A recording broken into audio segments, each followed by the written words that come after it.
This is Stonehenge. The year is 2500 BC. You are standing in a landscape that looks absolutely nothing like the quiet, green, sheep-filled pastures of modern-day England. The sky is the color of bruised iron, and the biting wind carries the smell of wood smoke, roasting meat, and human sweat.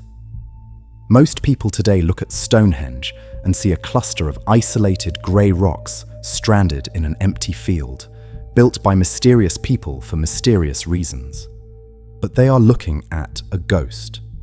I used modern AI tools and the latest archaeological data to reconstruct Stonehenge not as a silent ruin, but as a loud, violent, and vibrant epicenter of a massive, interconnected world.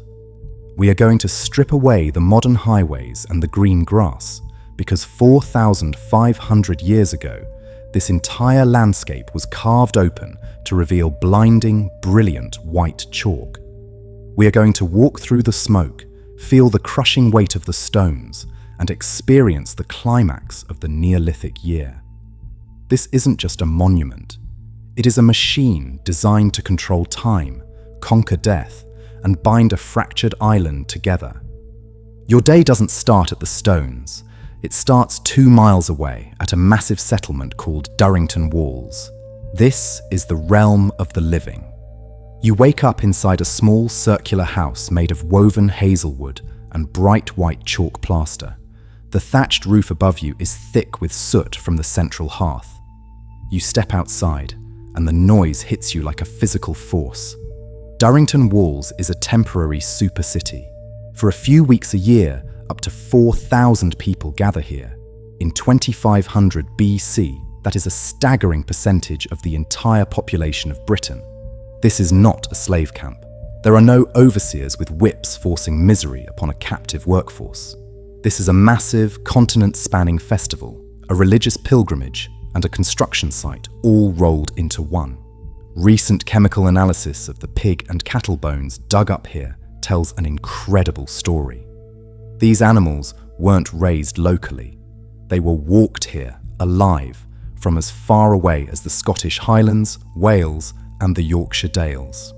You are standing in a crowd of people speaking different dialects, wearing different woven cloaks, who have travelled hundreds of miles on foot through dense, wolf-infested forests just to be here.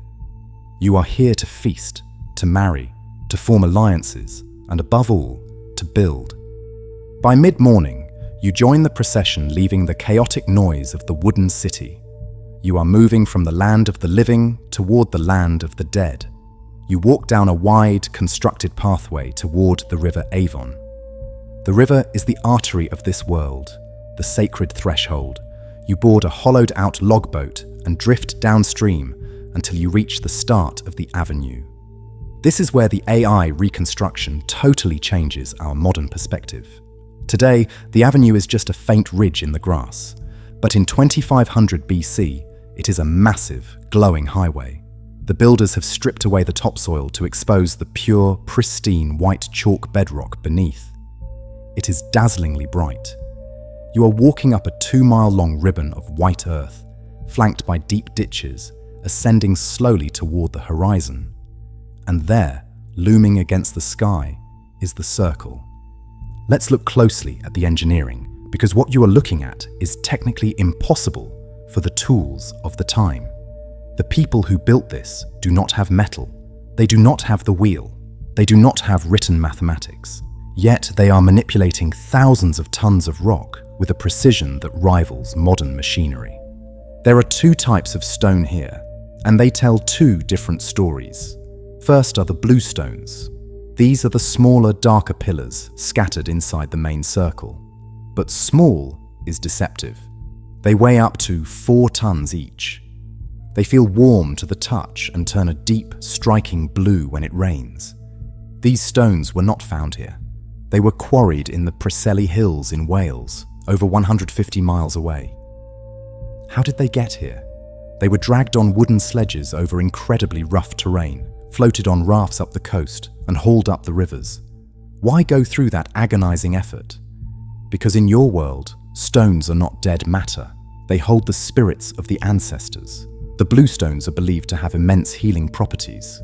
By bringing the stones of Wales to the chalk plains of England, you are physically uniting the ancestors of two different lands into one single, eternal monument. But the real monsters are the Sarsens. These are the gigantic, pale sandstone blocks that form the iconic outer circle and the towering inner horseshoe. Some of these stones weigh 30 tons. They were dragged from the Marlborough Downs, 20 miles to the north, but dragging them is only half the battle. As you approach the circle, the air vibrates with a deafening, rhythmic, crashing sound. Hundreds of men are sitting on the ground, holding heavy, spherical stones made of solid flint. They are repeatedly, violently smashing these flint mauls against the raw sarsen boulders. They are not just breaking the rock, they are grinding it, smoothing it, shaping it millimeter by millimeter through pure concussive force. And here is the most mind-bending part of the Stonehenge reconstruction. This isn't stone masonry. It is woodworking, executed in stone. Look at the top of the giant vertical pillars. They aren't flat. They have massive, protruding knobs carved into them. And look at the lintels, the horizontal stones that sit on top. They have deep, perfectly carved holes on their undersides.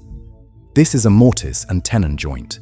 It is a technique used by carpenters to lock pieces of wood together. The builders of Stonehenge didn't just stack rocks on top of each other. They locked them together like a piece of giant, immovable IKEA furniture. They even carved curved tongue and groove joints along the sides of the horizontal stones so they snap together in a perfect, continuous ring. They took the temporary, rotting architecture of their wooden houses in Durrington Walls and translated it into permanent, eternal stone.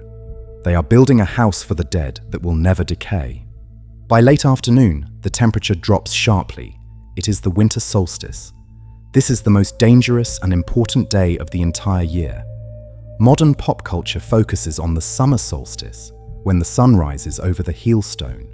But for you, the Neolithic builder, the winter solstice is what truly matters. You have just slaughtered the pigs. The harvest is long gone.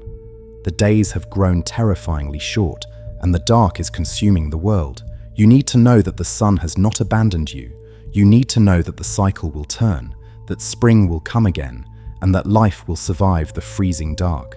You step inside the massive Sarsen circle. Instantly, the environment changes. The wind seems to die down. The acoustics of this space are utterly unique. The giant stones act as a sound mirror.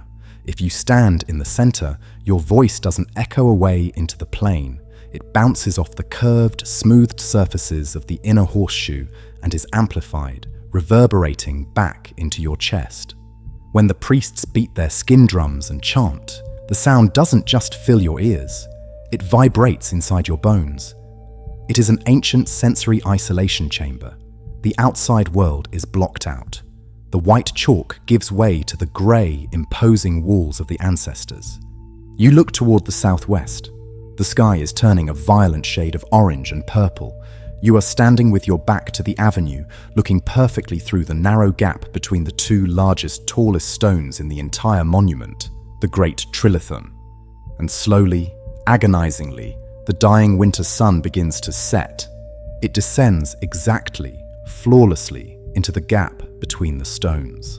The final, blinding rays of light are captured and framed by the massive rock window. The light shoots straight through the center of the monument, bathing the altar stone in a fiery red glow. The alignment is so perfect, so incredibly precise, that it defies logic.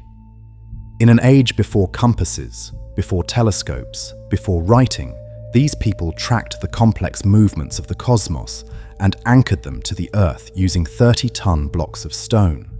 As the sun vanishes below the horizon, plunging the world into the longest night of the year, there is no despair. There is a massive, collective psychological relief. The machine has worked, the sun has been caught, the ancestors have been honored, the cosmic order has been maintained. The world will not end in ice and darkness. Tomorrow, the sun will be reborn and the days will begin to lengthen. Stonehenge was only used in this pristine, perfect state for a few centuries. Over the next 1,000 years, new people arrived. The Beaker people brought bronze, and then iron replaced bronze. The massive communal effort required to move these stones fractured as society became more individualistic, ruled by chiefs with metal swords instead of priests with flint hammers. The great white chalk avenue was swallowed by the grass. Some stones fell, others were stolen for local building projects. The wooden city of Durrington Walls rotted away into nothingness, but the stones that remained refused to die.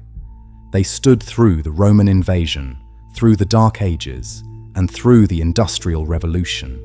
We look at our modern world, with our satellite GPS, our synchronized atomic clocks, and our digital calendars, and we think we have mastered time.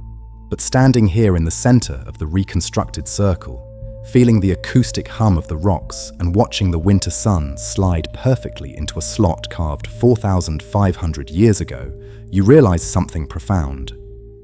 The people of the Neolithic didn't just measure time, they built a trap for it. They constructed a monument so powerful, so massive, and so perfectly aligned with the universe that even after the people, the language, and the religion were completely erased from human memory, the machine they built still works perfectly today.